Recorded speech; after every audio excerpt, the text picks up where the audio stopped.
আমার টিচিং চ্যানেলে তোমাদেরকে স্বাগত জানাই এবং আজকে নিটের কেমিক্যাল বন্ডিং চ্যাপ্টারের কিছু নিট লেভেলে কিছু কোশ্চেন আনসার আলোচনা করবো এবং শুধু কোশ্চেনের শুধু উত্তরটা বলে দেবো না, যেখানে যেমন যদি ট্রিক প্রয়োজন হয় সেক্ষেত্রে সেই ট্রিকটা বলে দেবো। সেই জন্য ভিডিওটাকে না স্কিপ করে টোটালটাই দেখার অনুরোধ করছি।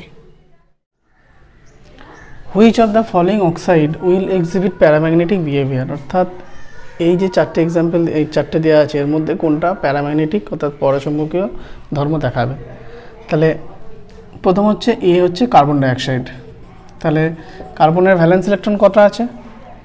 কার্বনের ভ্যালেন্স ইলেকট্রন চারটে, 1 2 3 4। তাহলে অক্সিজেন কটা আছে? দুটো অক্সিজেন। এক একটা অক্সিজেনের ভ্যালেন্সই কটা হয়? অক্সিজেনের ভ্যালেন্স হয় 2, তার মানে এই দুটো করে এটার জন্য একটা করে অক্সিজেন। তাহলে এখানে কার্বনের কোনো অড ইলেকট্রন থাকলো না, তাহলে এটা প্যারাম্যাগনেটিক হলো না, অর্থাৎ এটা হলো ডায়াম্যাগনেটিক। তার বিয়ের দাগের ধরো SO2।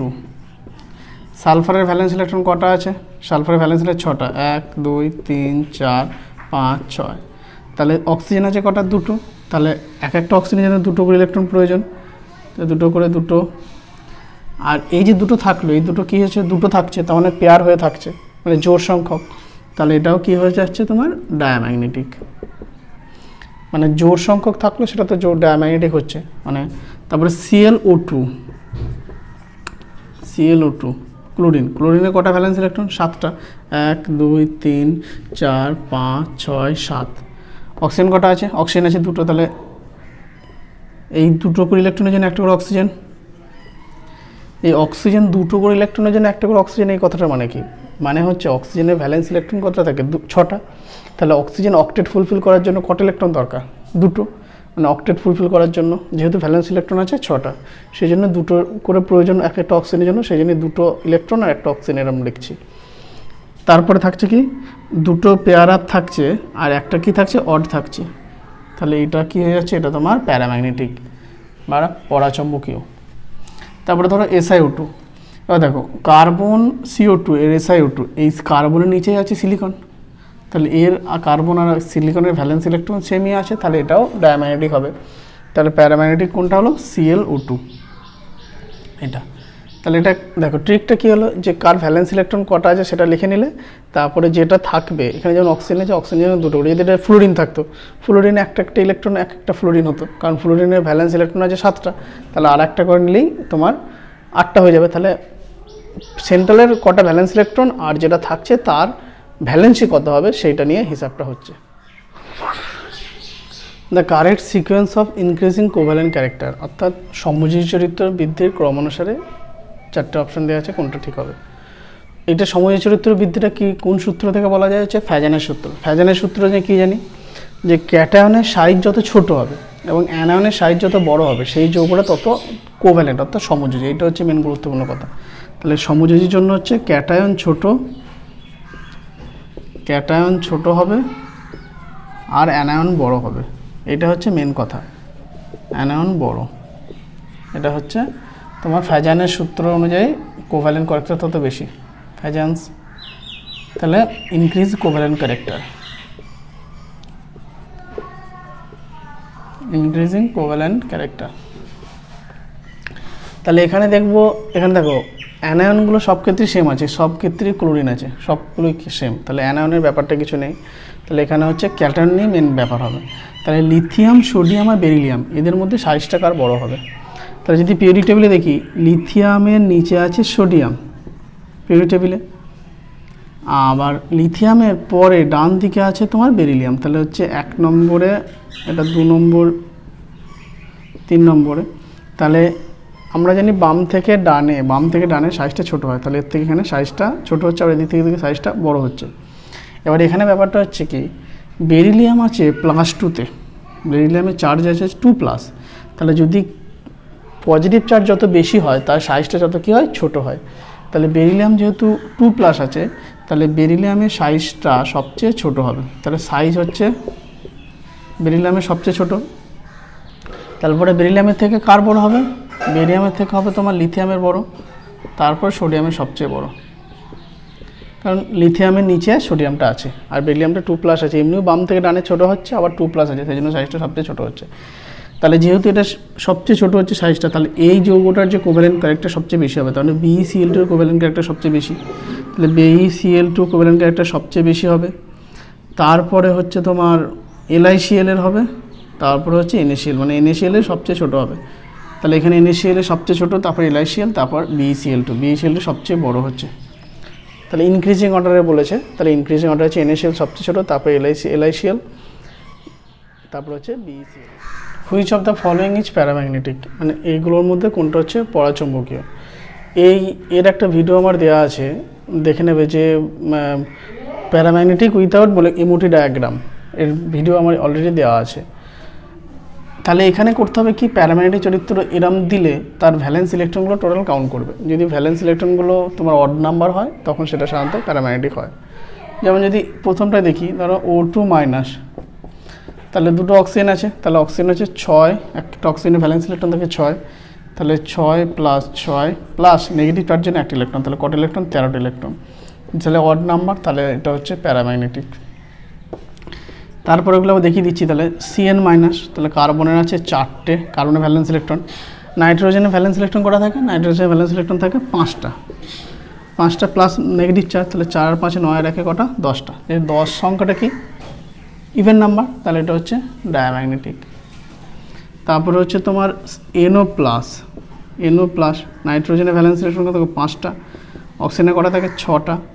এবার এখানে পজিটিভ চার্জ মানে একটা ইলেকট্রন মাইনাস হবে, তার মানে কটা হচ্ছে 10 ইলেকট্রন, 10টা মানে সেটা ডায়াম্যাগনেটিক।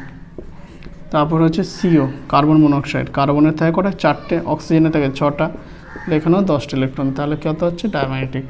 তাহলে শুধুমাত্র O2- তোমার অড ইলেকট্রন থাকছে, তাহলে এটা হচ্ছে প্যারাম্যাগনেটিক। তাহলে উত্তর হচ্ছে O2-। The correct decreasing order of stability, অর্থাৎ এদের স্টেবিলিটির স্থায়িত্বের সঠিক নিম্নক্রম অনুযায়ী সাজাতে বলছে। O2, O2+, O2-, O2-, মানে অক্সিজেন নর্মাল আছে, প্লাস আছে, একটা মাইনাস আছে, দুটো মাইনাস আছে। তাহলে এটা হচ্ছে মলিকুলার ডায়াগ্রাম O2 এর। এটা P দিয়ে করছি, মানে অক্সিজেনের ভ্যালেন্স 1s2 2s2 2p4, অর্থাৎ P অরবিটালে কত ইলেকট্রন থাকে, 4টে ইলেকট্রন থাকে। তাহলে দুটো অক্সিজেন, এই একটা অক্সিজেন, এই একটা অক্সিজেন, এটা 2p4, এটা 2p4, তাহলে P4 2p4, তাহলে এটা নিয়ে এটা সিগমা, এটা হচ্ছে পাই, এটা পাই, এটা পাই, এটা পাই, এটা সিগমা। তাহলে টোটাল 8টা ইলেকট্রন, দুটো অক্সিজেনের 4 4 8টা ভ্যালেন্স ইলেকট্রন, তাহলে 6টা হয়ে গেল, 7টা 8টা। তাহলে শুধু O2 এ যদি দেখি বন্ড অর্ডার কত হবে, বন্ড অর্ডার হচ্ছে তোমার bonding electron number of bonding minus number of antibonding by হচ্ছে 2।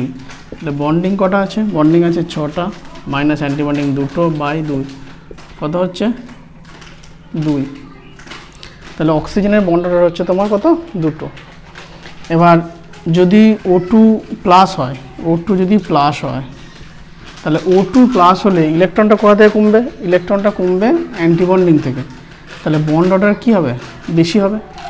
ও অ্যান্টিবন্ডিং থেকে যখন ইলেকট্রন কমবে তখন এইটা কমে যাচ্ছে, তার মানে বন্ড অর্ডার তার বেড়ে যাবে। তাহলে অক্সিজেনের ক্ষেত্রে যত পজিটিভ চার্জ বাড়বে, মানে O2+, O2+ হলে আরও বন্ড অর্ডার বাড়বে। তাহলে যদি স্টেবিলিটি সবচেয়ে বেশি দেখা যায় O2 এর মাইনাস মধ্যে O2+ সবচেয়ে স্টেবিলিটি বেশি, তাহলে এর আবার বন্ড অর্ডারটা আবার ক্যালকুলেশন করে দিচ্ছি, 6 - 1/2 মানে হচ্ছে 2.5।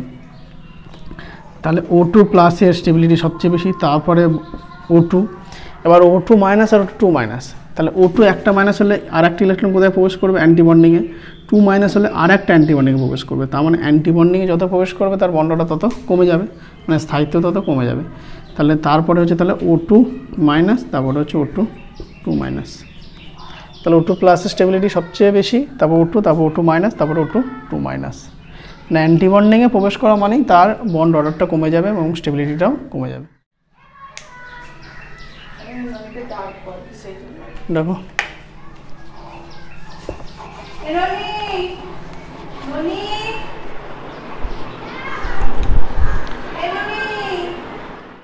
the dipole moment of chlorobenzene is 1.1 dBi, মানে ক্লোরোবেনজিনের ডাইপোল মোমেন্ট হচ্ছে 1.1 dBi, hence the dipole moment of এটা হচ্ছে কত হবে 1.1 dBi, 4.4 dBi, 3.3 dBi, 2.53 dBi। এই ডাইপোল মোমেন্ট দিয়ে একটা ভিডিও আমার করে দেওয়া আছে, সেখানে কিন্তু সাধারণত আমরা কি দেখি যে অপোজিটে থাকলে, ধরো ক্লোরিন এখানে আছে, এখানে ক্লোরিন আছে, তাহলে তার ডাইপোল মোমেন্ট 0 হবে নেট। এবার সবসময় যে অপোজিটে থাকলে 0 হবে তার ডাইপোল মোমেন্ট কিন্তু নয়, সেই রিলেটেড ভিডিও আমার দেওয়া আছে। তাহলে ক্লোরোবেনজিনের হচ্ছে তোমার 1.1 ডিবাই, ঠিক আছে, এর মিউ হচ্ছে কি 1.1 ডিবাই।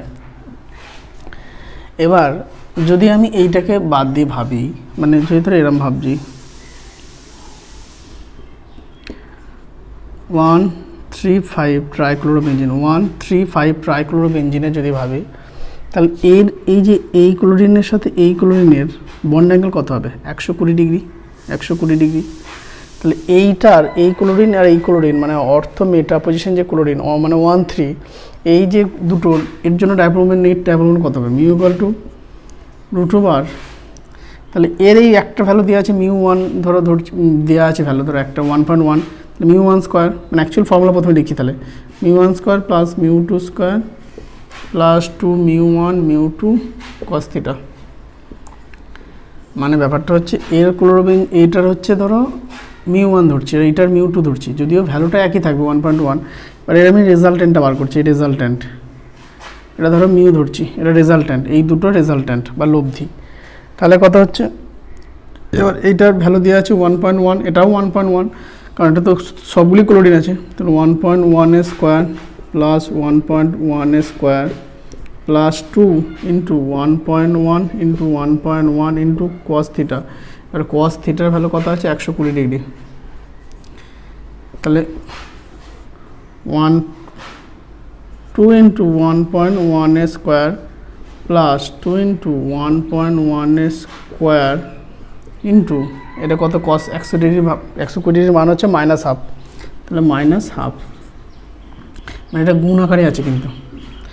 তাহলে এই 2 কেটে যাবে, 2 কেটে যাবে, তাহলে 2 ইন্টু 1.1 স্কোয়ার আর বিয়োগ 1.1 স্কোয়ার, মানে 2 ইন্টু 1.1 স্কোয়ার বিয়োগ 1.1 স্কোয়ার, তাহলে শুধু 1.1 স্কোয়ার থাকছে, তার অ্যাকচুয়াল ভ্যালু থাকছে 1.1।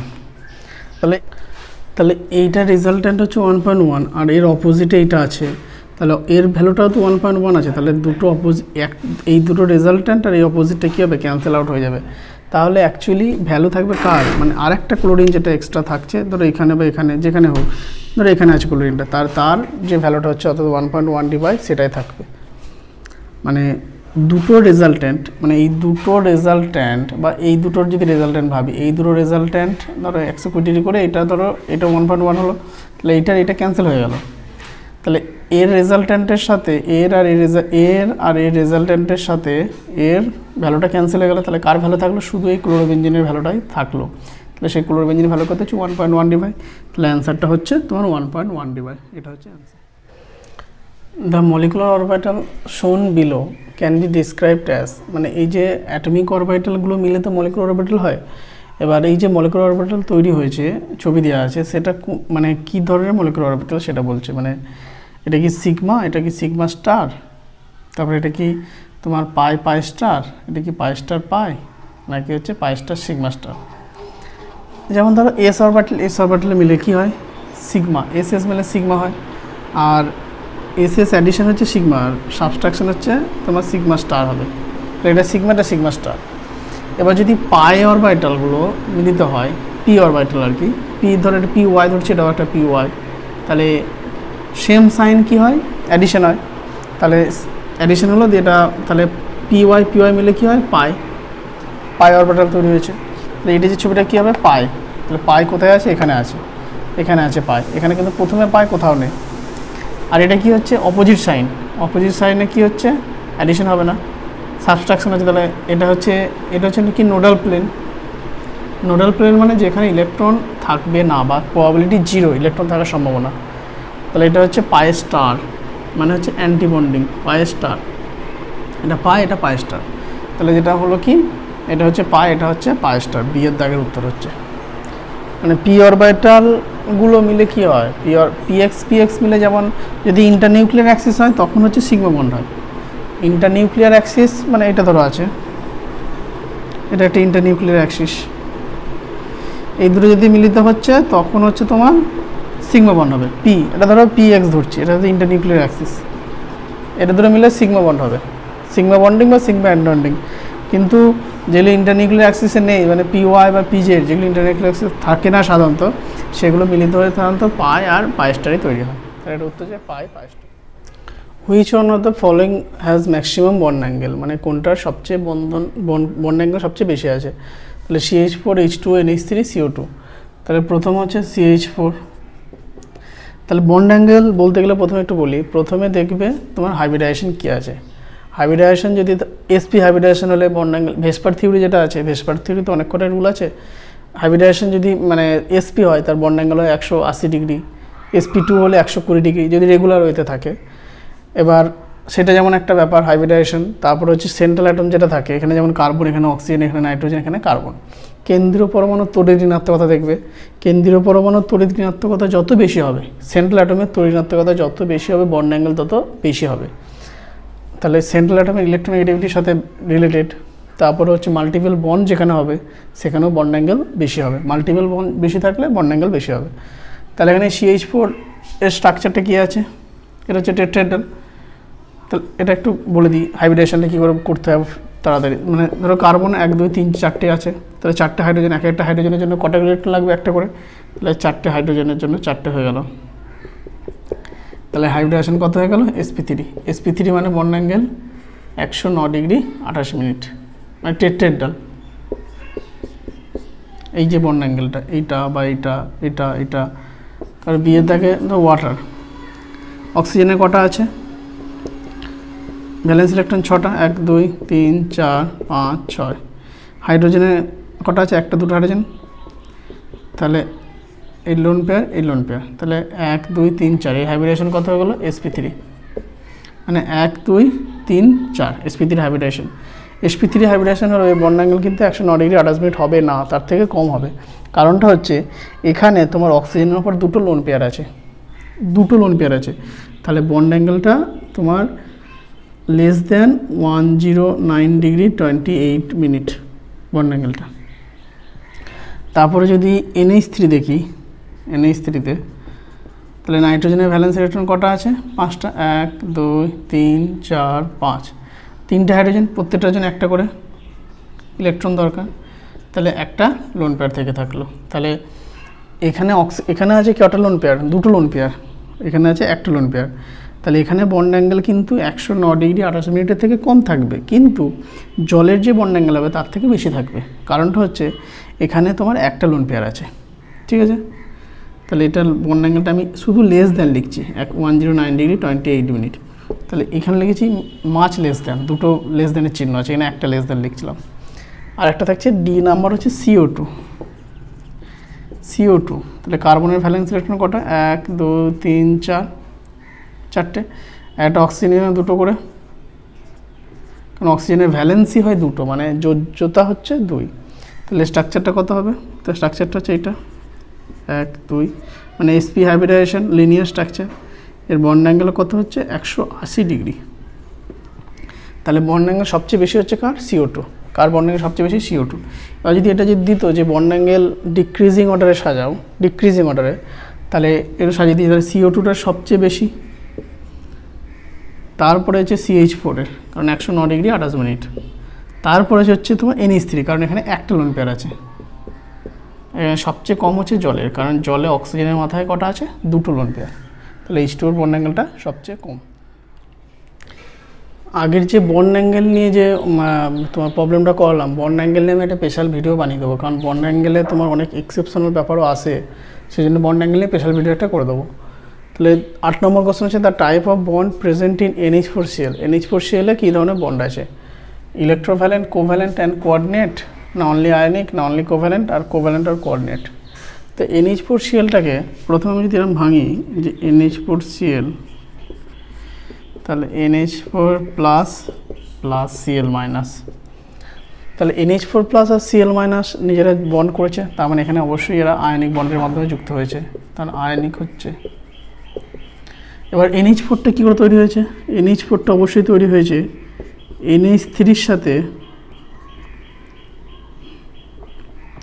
NH3 সাথে NH3 সাথে H প্লাস যুক্ত হয়ে, তাহলে এই যে NH3 সাথে H প্লাসটা যুক্ত হয়েছে এটা হচ্ছে অবশ্যই কোঅর্ডিনেট বন্ডের মাধ্যমে, এটা যুক্ত হচ্ছে কোঅর্ডিনেট বন্ডের মাধ্যমে, এইচটা যুক্ত হয়ে NH4 প্লাসটা তৈরি হয়েছে।